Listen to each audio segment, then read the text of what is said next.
message from a new world I'd never known.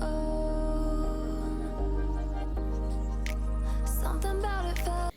Hey guys, welcome back to my channel. Thank you all for being here. Welcome to yet another video where we are going to batch cook. It's been a while since I batch cooked.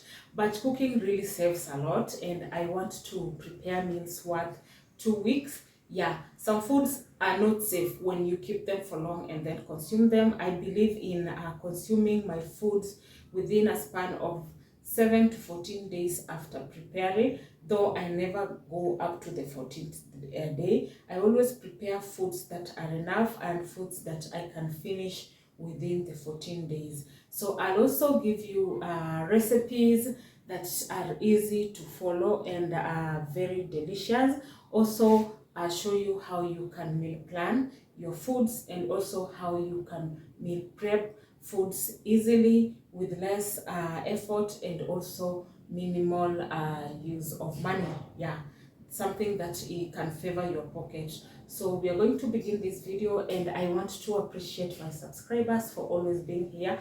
I also want to appreciate the new subscribers coming in. Thank you for being part of this channel, and if you're watching for the first time, please subscribe, because here we have amazing content. We do cleaning motivation, we cook, and also I share a lot of recipes and also homemaking. Yes, that is the kind of content that I do. Please don't skip the ads, because that is where we get our revenue from.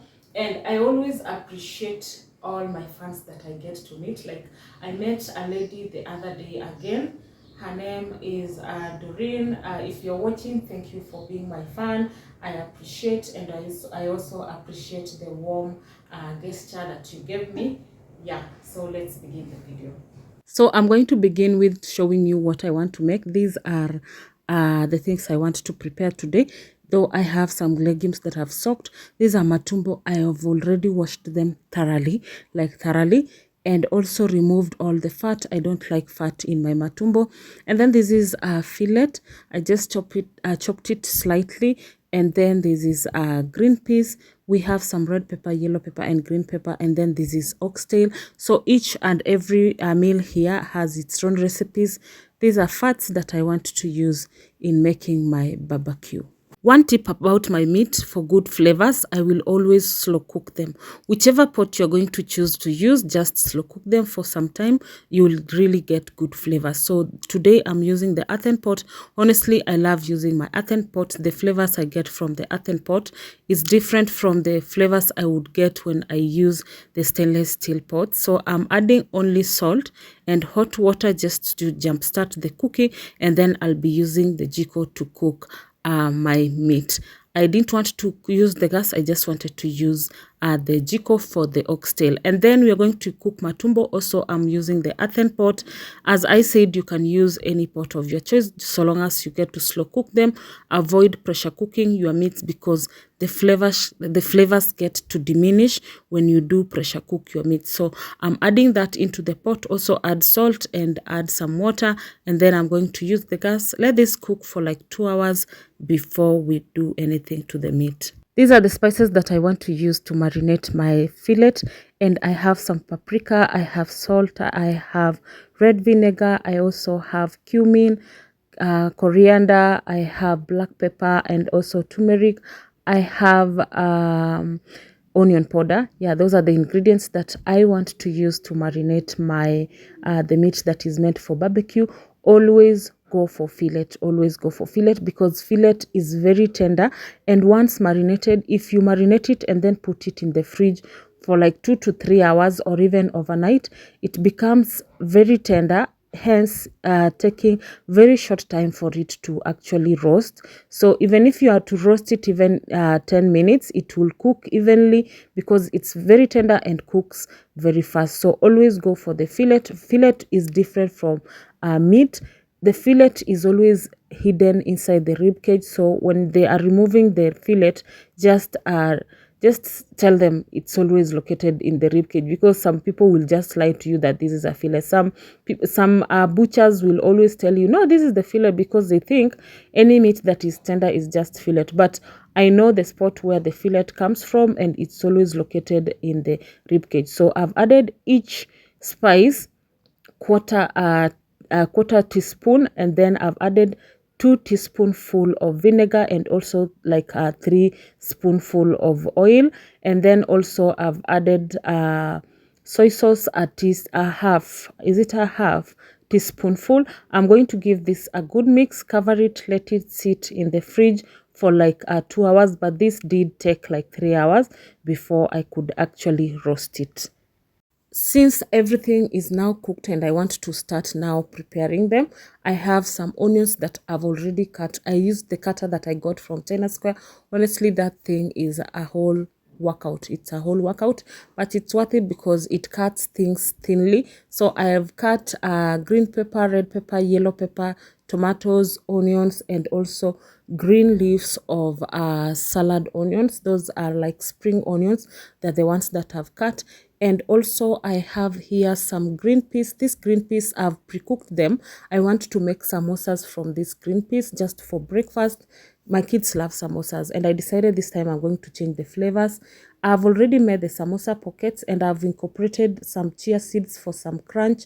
Yeah, you can see those spots, small spots. Those are some, not chia seeds, poppy seeds. Yeah, those are poppy seeds. So I've already prepared the pockets. I'll just put them aside, prepare all the meals, and then I'll come back to make the samosas. I don't know if I will be making them now, but I'll make them later.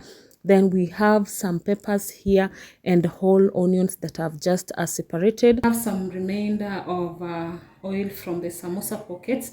I want to make matumbo, and this time you're going the natural way. I love using spices, but this time we are not using any spices. We are just going with the onions and the tomatoes. So I'm going to brown this. On this other side, I'm adding the oil as well because I'm cooking something else here. For this dish, I'm only going to use onions and tomatoes. I love using onions and tomatoes when it comes to this particular dish. So I'm going to cover this. A little bit of salt because we have the salt that we've cooked with it. And then I'm going to cover this for 5 minutes so that we can cook down the acidity. But with this particular dish, we are going to go in with a full teaspoon cumin seeds, and then we have some coriander seed, and then we have half teaspoon of turmeric, and then we also have some curry powder, full teaspoon. After that, I'm going to mix it well, then add in the red onions. Let them brown a little bit with the onions, and then we can add in whatever is meant to be cooked here. So after it has browned a little bit, I had to lower the heat, and then we are going to add the broth of the oxtail.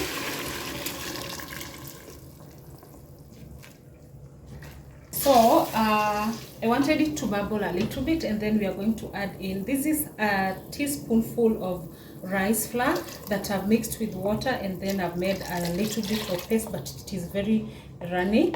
We're going to add with the paste along, and then I'm going to give this a good mix. After it has thickened, I will let it simmer for like 3 minutes, and then I shall add in the meat. Always test for the salt because you have to balance the flavors. I had cooked with salt, so I don't need to add salt.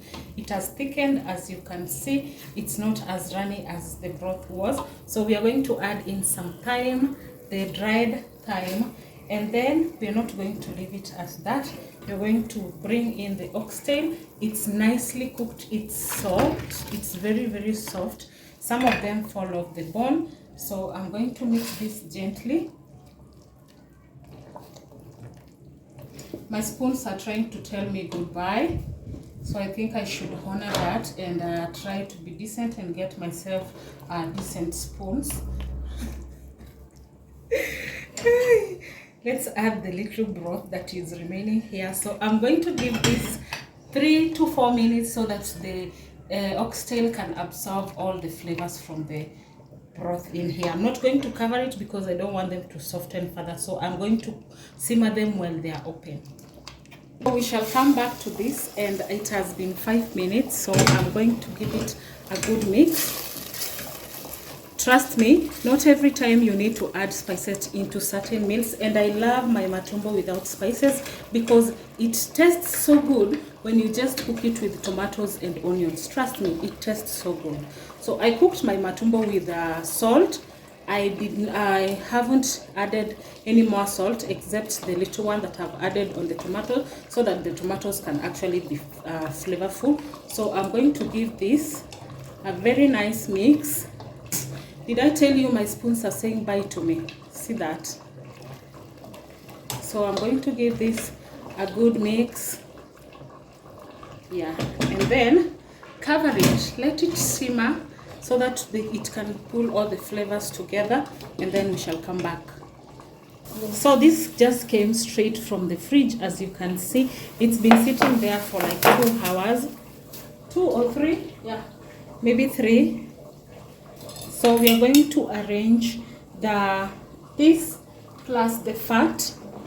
Yeah, we have the fat. I did not marinate the fat for some reasons. I just wanted to drip natural flavors minus adding these other flavors. So I'm going to put one like that and then insert the fat.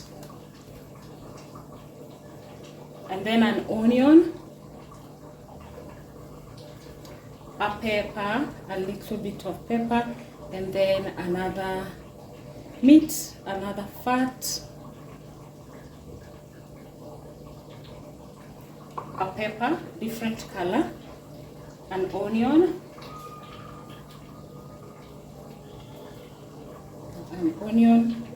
then we go in with the fat. This fat is from the oxtail. I just didn't want a lot of fat on the oxtail. Then we are going to put in some meat and then put in this. Remember, this is fillet. Fillet is very soft and cooks very fast, so that is why I chose to barbecue my meat using the fillet. So we are going to finish this with good flavors. This is spring onions, and then a little bit of red pepper, a little bit of green pepper, and a little bit of sweet pepper. Yeah, let's add a little bit again for each color. This is nicely cooked. Smells so good. The aroma is so good. So we are done here. I'm gonna let it cool down and then I'll put it in my containers. So after 5 minutes, I think they have gotten all the flavors. I'm going to mix them. Well, let me use a different spoon. So I'm gonna mix them. And then now add in the broth. It's from the matumbo themselves, the cow intestines. And then I'm going to give this a good mix. And then now we are going to cook them again so that they can get all the flavors of the broth. And then we shall lower the heat and then garnish. This is what we have. I want to put them outside on the jiko and then we shall barbecue them. They look so nice. So this is the kind of heat I want to use. It's low heat. Yeah, I don't want them to burn before they are cooked. So this is what I'm going to do.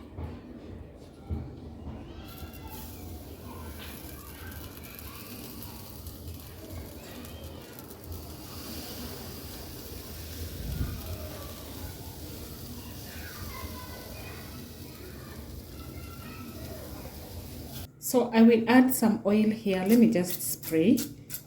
And then this is what we are going to use to brush the barbecue with time. When they start turning color, this is what I'll be brushing with. So I'm not adding anything here, just the oil that I've added, and they still have good. So after 5 minutes, this is what we have, and we are going to add in the spring onions, some yellow pepper, some red pepper, and also some little bit of green pepper, and this is done. I'm telling you, it looks very delicious, and I'm sure it's going to taste so good. So I want to make samosa filling, and this time we are using different filling. So I'm adding some salt into my oil, and then these are crushed potatoes. Yeah, crushed potatoes. So I'm going to make this until they are a bit golden brown.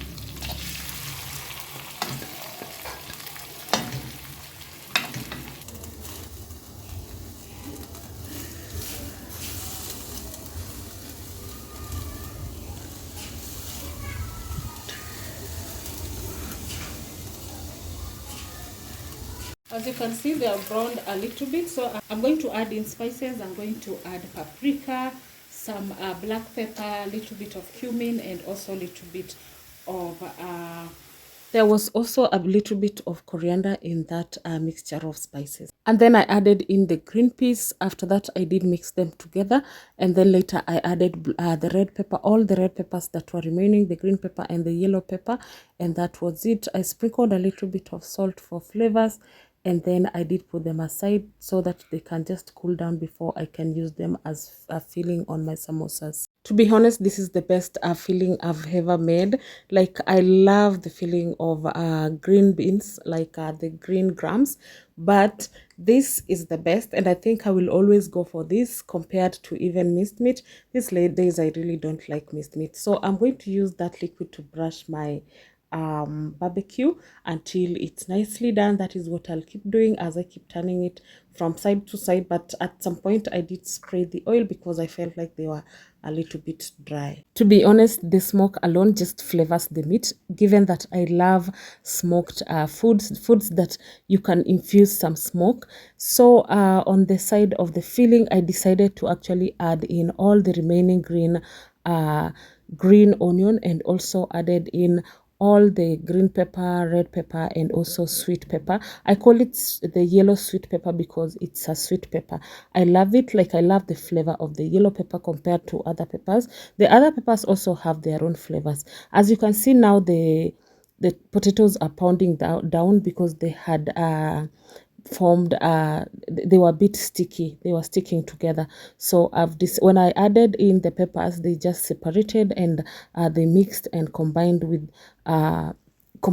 all the peas and everything inside there, and we really had a very nice filling. This filling was very flavorful. It's full of flavors. If you want to try a different filling, just try this. I'm telling you, you're going to love it. It's a bit moist because you don't want to bite into a dry samosa, and I really don't like that. And given that I'm making this for snacks, it's good that it's not dry. So on the barbecue, I continued making it. It did not burn.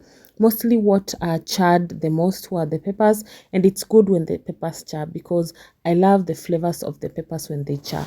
This came out very juicy and very delicious. Just get to try this recipe. I'm telling you, you're not going to regret it. You will love the flavors so long as you balance every spice. So I'm going to fry the samosas. I've already sealed the pocket. If you want to know how to make your samosas step by step from the filling to the pockets, I'm going to tag my video that I did recently on how to make samosa at home step by step, and then you will get all the tips. You can never go wrong with samosas, and they really don't need a lot of work.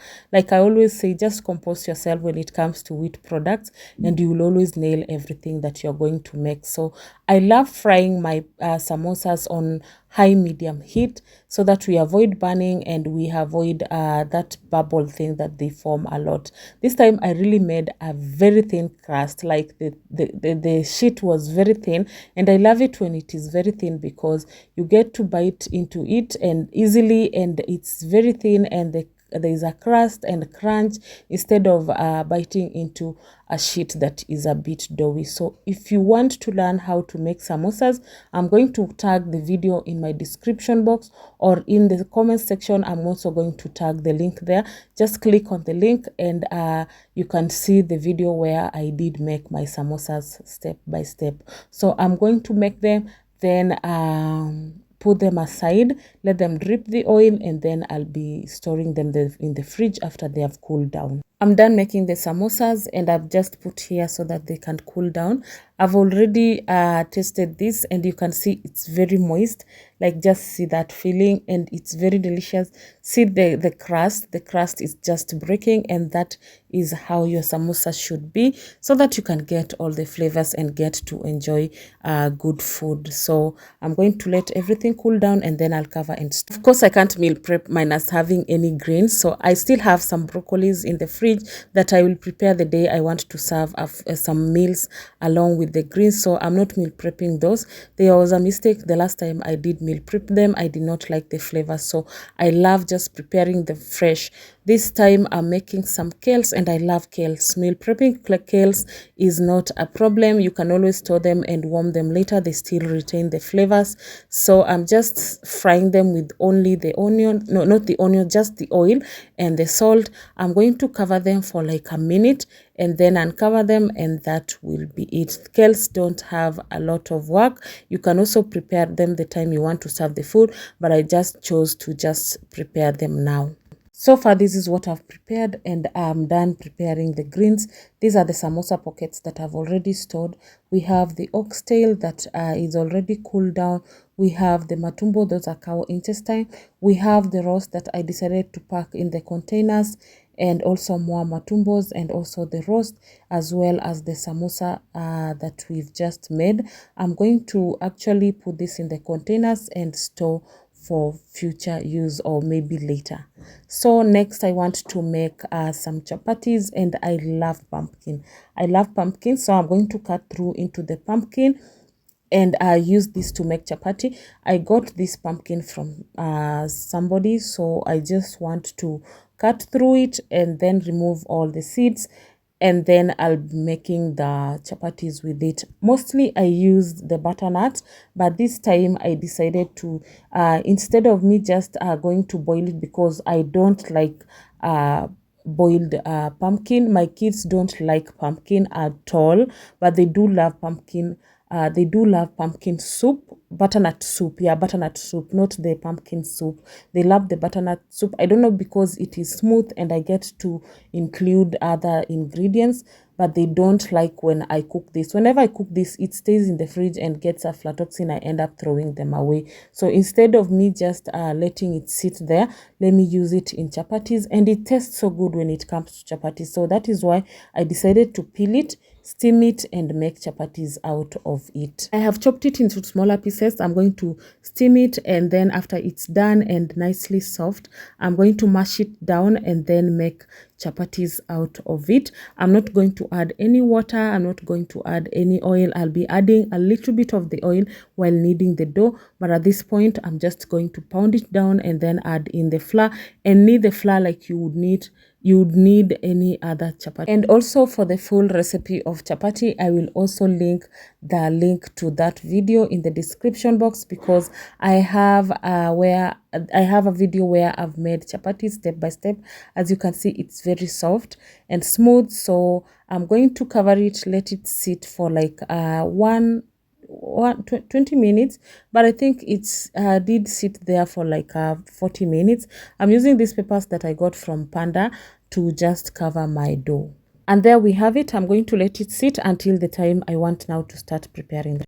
Guys, I love beans, and beans are always part of our meal prep. So I want to make these beans. I've already boiled them outside in the jiko.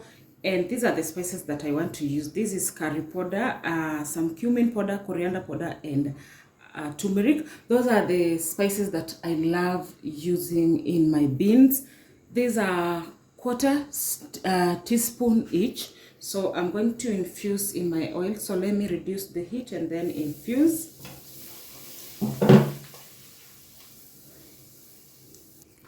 After that, I'm going to add in some red onions that are finely chopped. I just want them to brown a little bit and get the flavors of all the spices, and then I will add in the tomatoes. Next, I'm going to add in the tomatoes that I've also finely chopped with this, and then give them a good mix.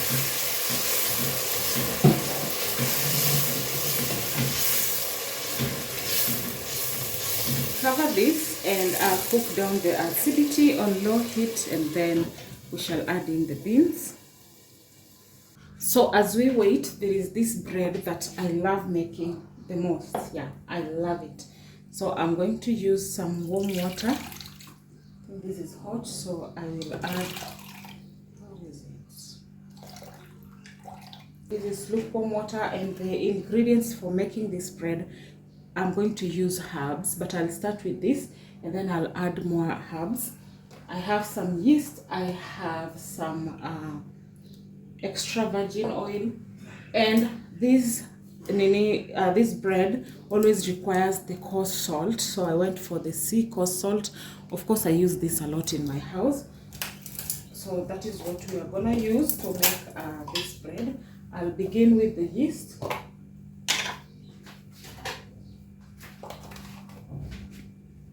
Tablespoonful and a quarter of that.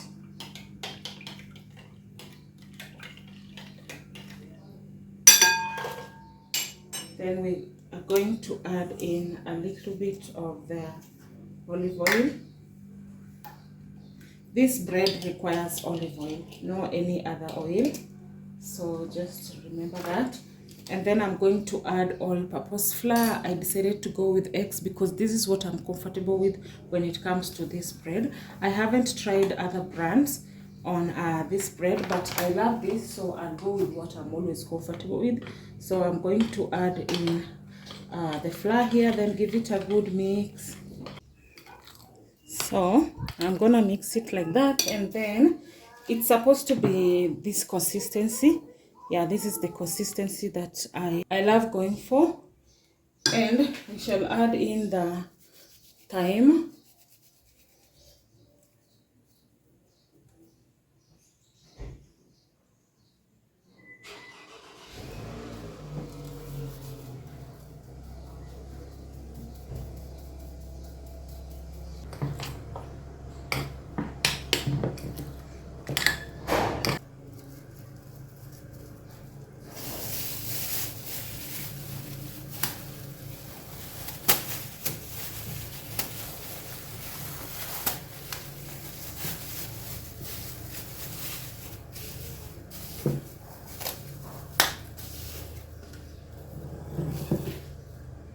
So let me check on the beans. This is cooked. I'm going to add the beans in.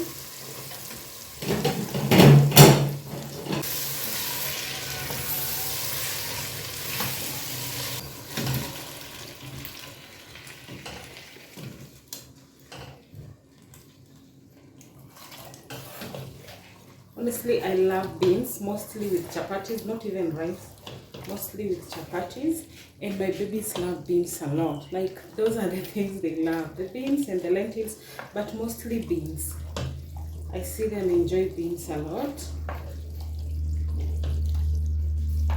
One thing about beans, they are always flavorful, very, very flavorful.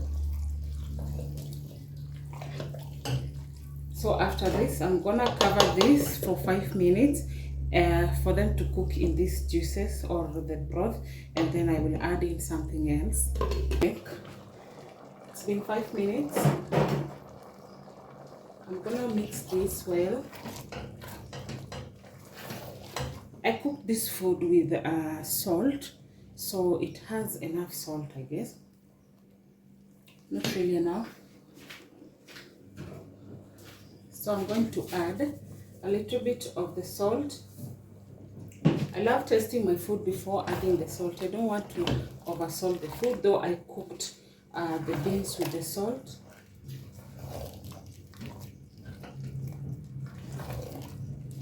Coconut cream or coconut milk. I'm going to use the whole can. These are small can. And then give this a good mix.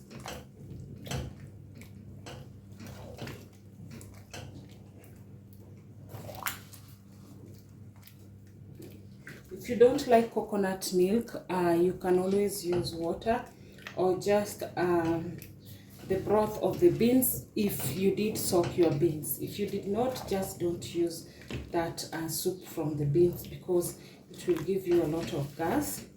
And this looks so good. I'm going to cover it for 3 minutes to simmer and then it will be done. So this is it for the beans. They look delicious. If you love coconut milk, you can always add it into your beans. This looks delicious and it will pair with chapatis or maybe rice. So this dough has been resting for almost 1 hour. So let's start making it.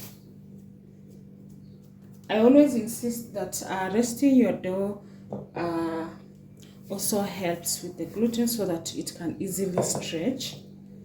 So I'm going to section them into smaller balls like the one I'm holding.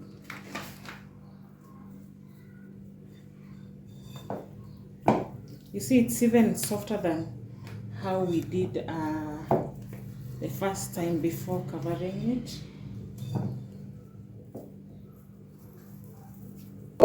I'm gonna spread them out.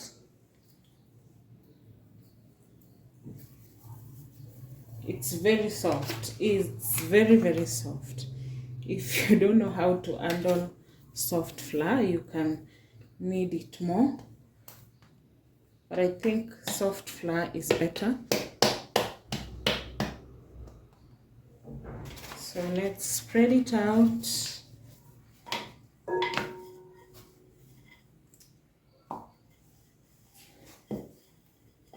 We have subscribers coming in every day, so I don't want to assume that everybody knows how to make chapatis.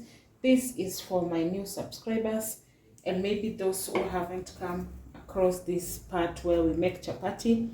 This is how I make chapatis. Sometimes I make them plain without the pumpkin. Sometimes I just make them with the pumpkin. So this is what I do, just like that. It doesn't need any explanation. And then I'll put this aside and do the same thing with the rest of this before we can now begin making them. I'm going to shape them into a rounder shape and then dry them on the pan before I can start making them using the oil. I enjoy pumpkin chapatis a lot whenever I make them. And pumpkin chapatis have different flavors compared to the normal chapatis. Most people say that they don't have much difference, but you can't compare because these have, you've added the pumpkin. Obviously, they will taste sugary.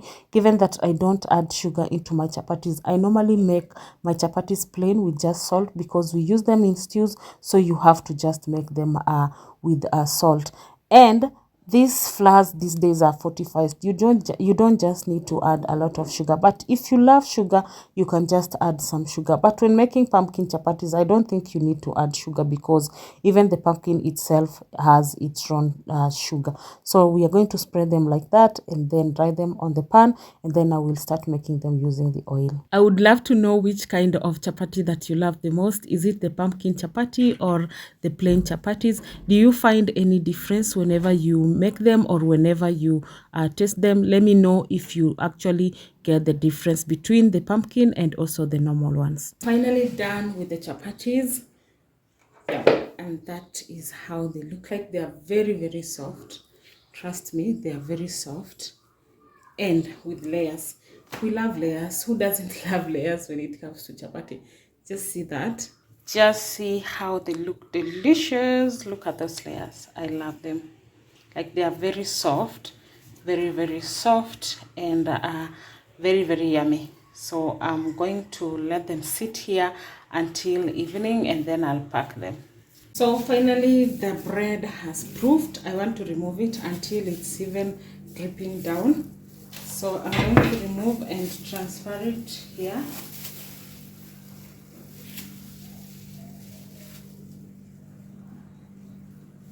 So it's the oil as I keep turning it.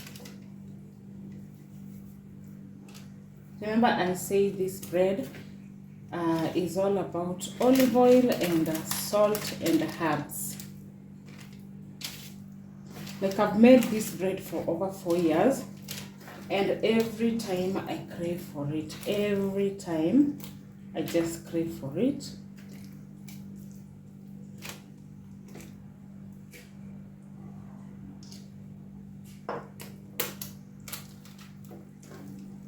So this is what I keep doing, stretching it and putting it together.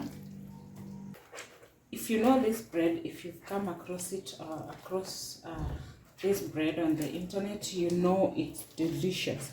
If you've ever tried it, maybe in Italian cuisine, Italian places, this is so good. So that is what I do with mine. And then I'm going to sprinkle a little bit of the coarse salt. So I do this just to bring the bigger particle on top. And then I sprinkle like this.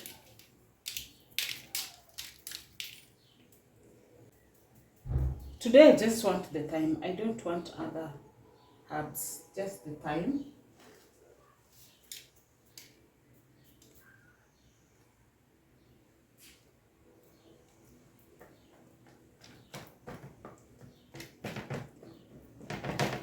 So guys, here is our bread. It's nicely done.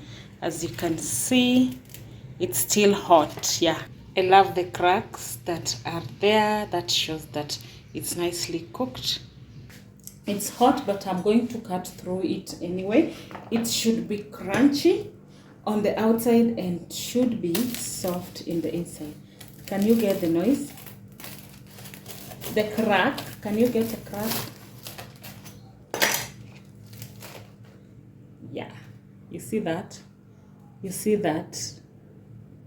That looks amazing. So